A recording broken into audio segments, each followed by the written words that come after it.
En el vídeo de hoy vamos a analizar en qué casos es conveniente comprar un vehículo eléctrico y en cuáles no lo es. Quédate a ver este vídeo.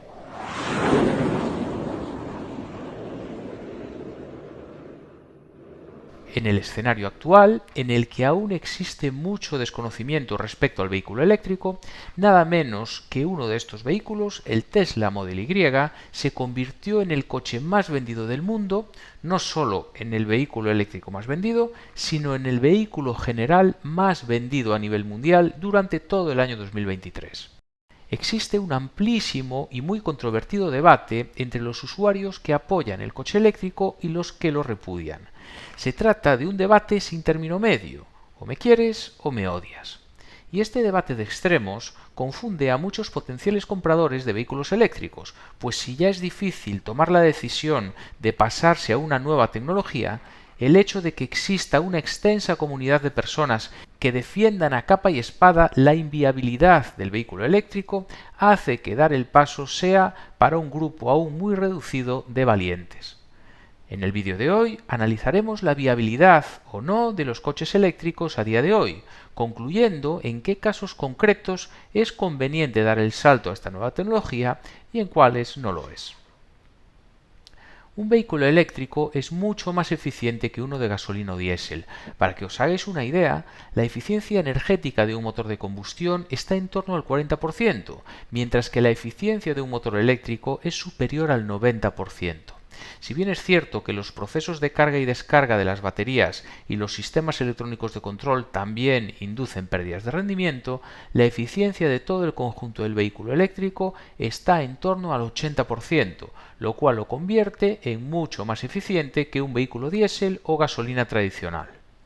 Este dato de mayor eficiencia, sumado al menor precio actual de la electricidad respecto a los combustibles fósiles, hace que el coste por kilómetro, sin tener en cuenta la inversión, sea mucho más económico en un vehículo eléctrico. En los últimos años también hemos vivido un escenario altamente inflacionario del sector del automóvil tradicional, en el que los vehículos subieron de precio por encima del 30% de su valor de compra, mientras los coches eléctricos bajaron sensiblemente sus precios. Como hemos podido ver en diversos vídeos de este canal, vehículos eléctricos como el Tesla Model 3 tienen un precio de venta inferior al de sus competidores con motores de combustión. Todo esto que acabamos de comentar también lo comprobamos con datos concretos en otros vídeos del canal, apoyados en una calculadora de costes totales de propiedad que permite comparar los costes entre vehículos eléctricos concretos y otros de gasolina o diésel semejantes. Os dejaré el enlace a esta calculadora en la descripción del vídeo. Y todo esto casa perfectamente con el hecho de que el vehículo más vendido del mundo en la actualidad sea un vehículo eléctrico.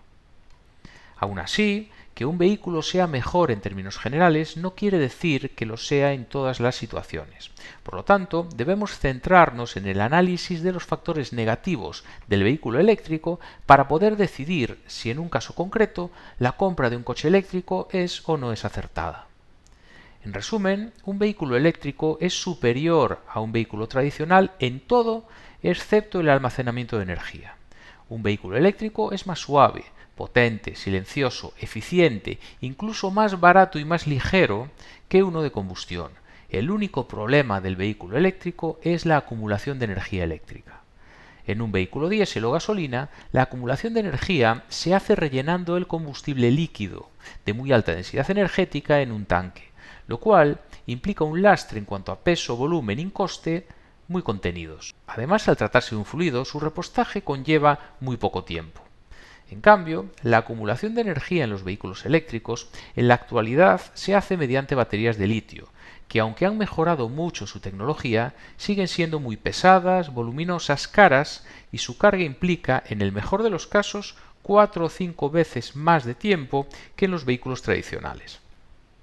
Por lo tanto, la decisión de si es o no es conveniente la adquisición de un vehículo eléctrico dependerá fundamentalmente de en qué medida estos defectos derivados de la acumulación de energía afectan al uso concreto que se le vaya a dar. Porque, repito, un vehículo eléctrico es mejor en todos los aspectos que un vehículo tradicional, excepto en estos concretos que acabamos de destacar. el peor escenario posible de uso para un vehículo eléctrico es un viaje de larga distancia. Aquí el vehículo eléctrico necesitará en torno a 1 hora más por cada 5 horas de viaje respecto a un homólogo de combustión. Además, este dato se agrava significativamente si viajamos a altas velocidades, pudiendo llegar a un ratio de hasta 1,5 o 2 horas más por cada 5 horas en un coche diésel. En este dato tengo en cuenta la infraestructura de carga que en ocasiones puede obligarnos a realizar pequeños desplazamientos respecto a la ruta. Además, en este escenario de viajes de largo recorrido, el precio superior de la electricidad en cargadores externos respecto al precio en una vivienda hace que la diferencia del coste por kilómetro se reduzca drásticamente. Así las cosas, si tengo un vehículo diésel y uno eléctrico disponibles para hacer un viaje de más de 600 kilómetros, elegiría el diésel. En cualquier otro escenario, el coche eléctrico es apabullante respecto a uno de combustión, los costes de propiedad son muy inferiores y sus características técnicas son muy superiores. La conclusión es la siguiente: antes de elegir cambiarse a un vehículo eléctrico, uno debe analizar en cuál de los siguientes 3 supuestos se encuadra. Si la mayoría de los kilómetros que realizas con el coche no supera el umbral de los 400 kilómetros diarios, lo cual es cierto en la inmensa mayoría de casos, y además posees una plaza de aparcamiento donde poder cargar el vehículo, al menos con una toma monofásica de 16 amperios, es decir, típica de cualquier electrodoméstico, entonces el cambio al coche eléctrico solo tendrá ventajas y la mejora será muy sustancial tanto en usabilidad como en economía. Si por lo contrario, aun estando en el escenario más habitual de usuarios que no hacen habitualmente más de 400 kilómetros diarios, no cuentas con la posibilidad de cargar el vehículo en un garaje propio, entonces el cambio al vehículo eléctrico implicará una gran ventaja en usabilidad, pero a nivel económico, aunque seguirás con cierta ganancia respecto al diésel, esta se reducirá mucho y ya no sería un gran argumento de compra. En cambio, si tu caso es el de un conductor cuyo uso del vehículo implica que la mayoría de los kilómetros se realizan en jornadas de más de 500 kilómetros diarios, como digo, esto no es muy habitual, entonces, aun teniendo la opción de carga en el garaje, la decisión más acertada será la de seguir con un coche tradicional.